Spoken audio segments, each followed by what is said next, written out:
नहमदुहु व नसल्ली अला रसूलिहिल करीम अम्मा बाद आन इब्न अम्र रज़ियल्लाहु तआला अन्हु क़ाल रसूलुल्लाह सल्लल्लाहु अलैहि वसल्लम इज़ा अरादल्लाहु बिक़ौमिन शर्रन अक्सर जुहालहुम व अक़ल्ल फ़ुक़हाअहुम फ़इज़ा तकल्लमल जाहिलु वजद आवाना व इज़ा तकल्लमल फ़क़ीहु क़ुहिरा औ कमा क़ाल अलैहिस्सलातु वस्सलाम। इस हदीस मुबारका में आप सल्लल्लाहु अलैहि वसल्लम ने एक ऐसी तल्ख़ हकीकत की तरफ इशारा फरमाया है कि जब अल्लाह ताला किसी कौम से नाराज़ हो जाए, उनके साथ अपने गुस्से वाला मामला फरमाएँ, यानी इज़ा अरादल्लाहु बिक़ौमिन शर्रन, जब अल्लाह उनके साथ गुस्से और नाराज़गी वाला मामला फरमाएँ तो उसमें जाहिलों की कसरत हो जाती है, जाहिल लोग ज़्यादा हो जाते हैं।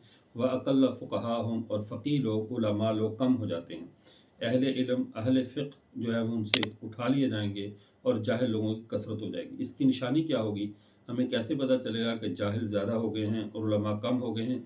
फरमाया फ़इज़ा तकल्लमल जाहिलु वजद आवाना, जब जाहिल कोई बात करेगा तो उसकी हमायत करने वाले, उसकी बात को जो है वो प्रोटोकॉल देने वाले, उसको लाइक करने वाले आपको बहुत ज़्यादा लोग मिलेंगे। वइज़ा तकल्लमल फ़क़ीहु क़ुहिरा, और जब फ़क़ीह और आलिम गुफ्तगू करेगा उसको मातूब किया जाएगा, उस पर तान तशनी की जाएगी, तो उसके बारे में तरह तरह की बातें की जाएंगी।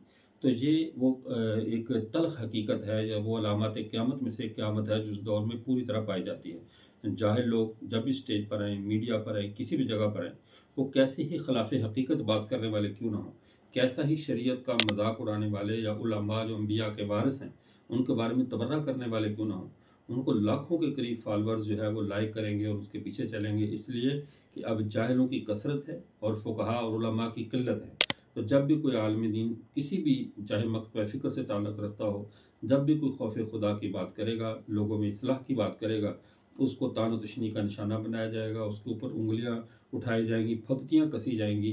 तो ये सारी की सारी अलामात, ये अल्लाह की नाराज़गी की अलामात हैं कि हम जाहिलों की बातों को लाइक करने लग जाएँ और उलमा की बातें हमें जो है वो अच्छी ना लगें और हम उनसे नफ़रत करने लग जाएँ।